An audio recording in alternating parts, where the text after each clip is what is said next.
Konstantiniye elbette fetholunacaktır. Onu fetheden kumandan ne güzel kumandandır. Onu fetheden askerler ne güzel askerlerdir.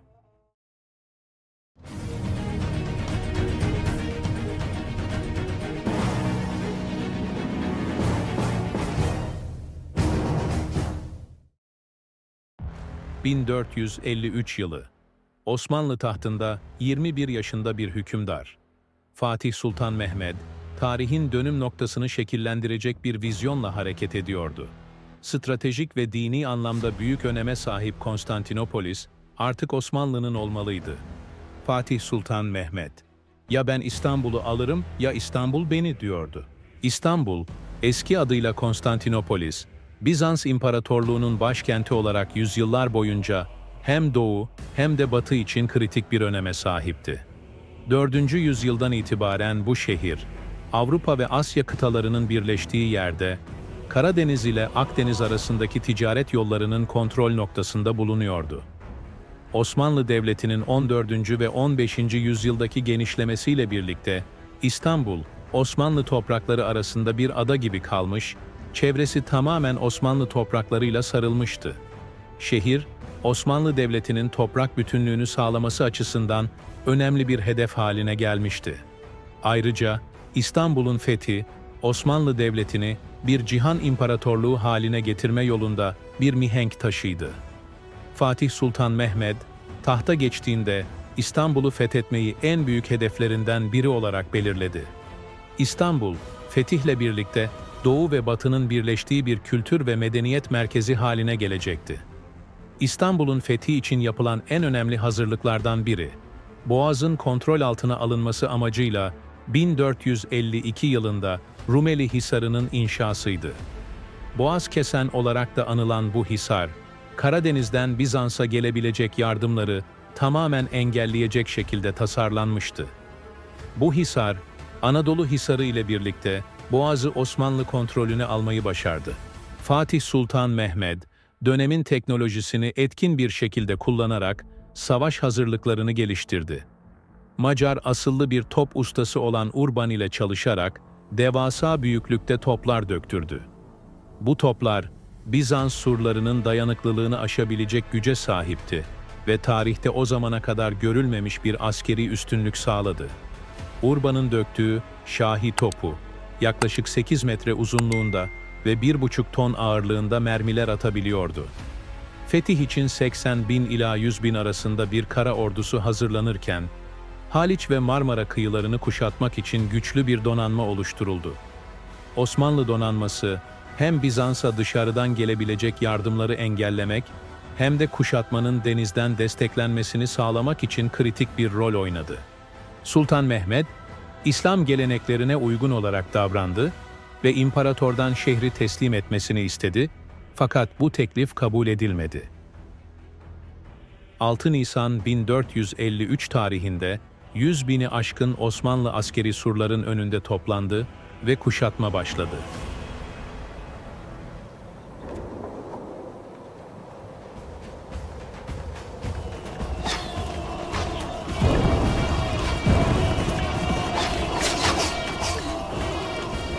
Sultan Mehmed'in yanında Akşemseddin gibi alimler, Zanos Paşa ve Çandarlı Halil Paşa gibi komutanlar bulunuyordu.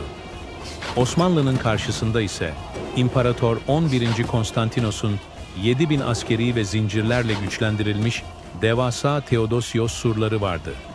Osmanlı ordusu hem kara hem denizden saldırıya geçti.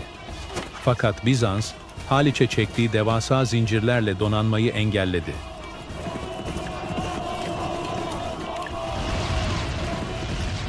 Osmanlı ordusu, "Allah Allah" nidalarıyla Topkapı surlarına dayanmıştı. Mancınıklar ve şahi toplarıyla surlar aralıksız dövülüyordu. Bizans şehrin kapılarını kapatıp kaleye çekilmişti. Şehrin girişine kazılan hendeklerin üzerindeki köprüleri ise yıkmışlardı. Osmanlılar tarafından gerçekleştirilen saldırılarda şehrin surlarında zaman zaman gedikler açılıyor, fakat Bizanslılar bu gedikleri hızlıca onarıyorlardı. Osmanlılar top ve mancınıkların yerlerini sık sık değiştirip şehrin zayıf surlarına yöneliyorlardı. Baltaoğlu Süleyman Bey idaresindeki Osmanlı donanması, Marmara kıyıları boyunca dolaşıyor ve düşman gemilere geçit vermiyordu. 12 ila 18 Nisan tarihleri arasında top ve mancınık ateşleri haricinde ciddi bir saldırı gerçekleşmedi. 19 Nisan tarihinden itibaren deniz üzerinden Haliç'e birçok saldırı gerçekleşti fakat bu saldırılarda Osmanlı ciddi kayıplar verdi. Bunun üzerine Fatih Sultan Mehmet zekasını bir kez daha konuşturdu. Karadan gemiler yürütülecekti. Fatih'in emriyle Galata sırtlarında hummalı bir çalışma başladı. Binlerce asker, marangoz ve işçi, Tophane'den Kasımpaşa'ya uzanan güzergahta geniş bir yol hazırladı. Bu yol, büyük ağaçların kesilerek yere dizilmesiyle oluşturulan yağlanmış kızaklarla kaplandı. Kızakların üzerine denizcilik bilgisiyle donatılmış Osmanlı kadırgaları oturtuldu. Gemiler, gece karanlığında kayarcasına ilerlemeye başladı. Nisan ayının 22. gecesi, Osmanlı donanmasının cesurca karadan yürütüldüğü bu eylem hayata geçti. Fener ışıklarının rehberliğinde ve savaş naralarının eşliğinde, Osmanlı askerleri adeta bir seferberlik ruhuyla hareket ediyordu. Bizans surlarından bu manzarayı görenler gözlerine inanamadı. Denizde zırhlı zincirlerle korunan Haliç'in içinde Osmanlı gemileri süzülüyordu. Fatih Sultan Mehmet'in dehası, sadece askeri değil, aynı zamanda mühendislik ve lojistik alanlarında da zaferin habercisiydi.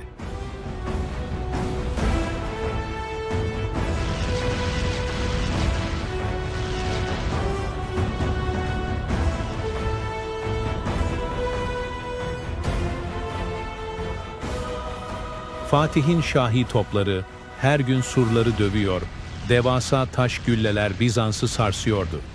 Ancak Bizans bu yarıkları hızla onarıyordu. Kuşatma uzadıkça hem Osmanlı hem de Bizans askerleri için şartlar zorlaşıyordu.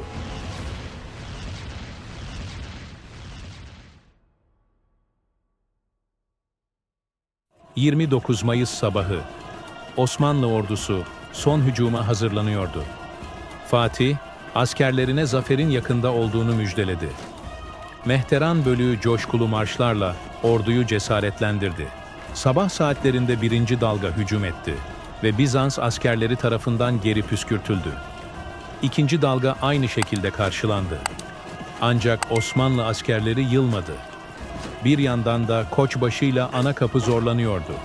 Öğlen saatlerinden sonra Osmanlı askerleri 3. kez hücum etti. Kuşatma kuleleri ve devasa merdivenler şehrin surlarına dayandı.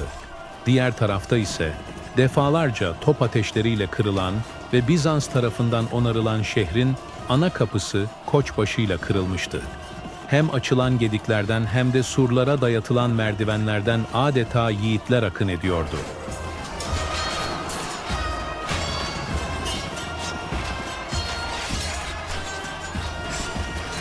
Bizans askerleri neye uğradığını şaşırmıştı. Osmanlı askerleri adeta ölümüne savaşıyordu. Bizans askerleri ise surların üzerinde toplanmış ve Osmanlı askerlerinin surlardan aşağıya inmesini engellemeye çalışıyorlardı.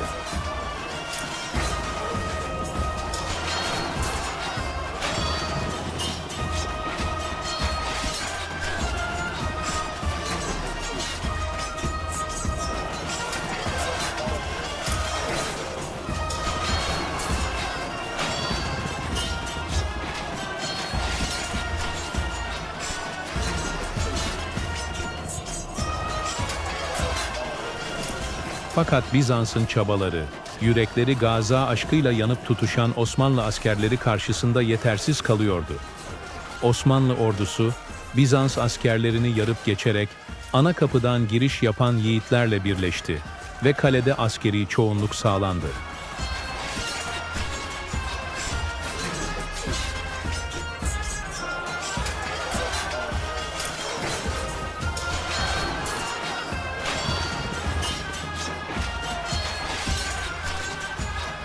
Fatih Sultan Mehmet ve ordusuna karşı Bizans ordusu büyük bir yenilgiye uğramak üzereydi. Zira bu fetihin ardından Bizans yıkılış sürecine girecekti.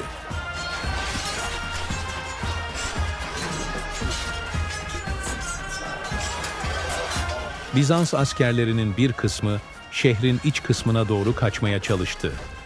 Diğer askerler ise son kez direniş göstermekteydi. Bizans İmparatoru 11. Konstantinos, savaş sırasında öldürülmüştü. Böylece 11. Konstantinos, son Bizans İmparatoru olarak tarihe geçti. Nihayet, Ulubatlı Hasan ve beraberindeki askerler surlara Osmanlı sancağını dikti. İstanbul, Osmanlı topraklarına katılmıştı.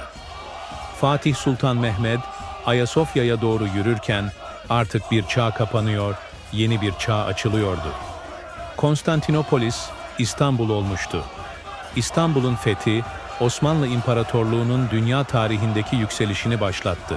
1453'te Fatih Sultan Mehmet'in liderliğinde Osmanlı ordusunun gerçekleştirdiği İstanbul'un fethi, yalnızca Osmanlı Devleti için değil, dünya tarihi açısından da dönüm noktası olmuştur. Bu büyük zaferin sonuçları, siyasi, ekonomik, kültürel ve dini alanlarda derin etkiler yaratmıştır. İstanbul'un fethi, Osmanlı Devleti'ni bölgesel bir güç olmaktan çıkararak imparatorluk düzeyine yükseltmiştir. Bizans İmparatorluğu'nun son bulmasıyla Osmanlılar, kendilerini İslam dünyasının koruyucusu olarak konumlandırmıştır. Fatih Sultan Mehmed, fetihle birlikte Kayseri Rum unvanını almış ve hem Doğu hem Batı dünyasında saygınlık kazanmıştır. İstanbul, Osmanlı İmparatorluğu'nun yeni başkenti olmuş ve imparatorluğun idari, ticari ve kültürel merkezi haline gelmiştir. Fetih, Osmanlıların Karadeniz ile Akdeniz arasında uzanan stratejik ticaret yollarını kontrol altına almasını sağlamıştır. İstanbul'un ele geçirilmesiyle İpek Yolu'nun batıya açılan kapısı, Osmanlıların eline geçmiş, bu durum Batı Avrupa'nın yeni ticaret yolları aramasına neden olmuştur. Bu fetih, Osmanlı Devleti'nin gücünü zirveye taşırken, İstanbul'u çağlar boyunca bir medeniyet merkezi olarak dünya sahnesine yerleştirmiştir.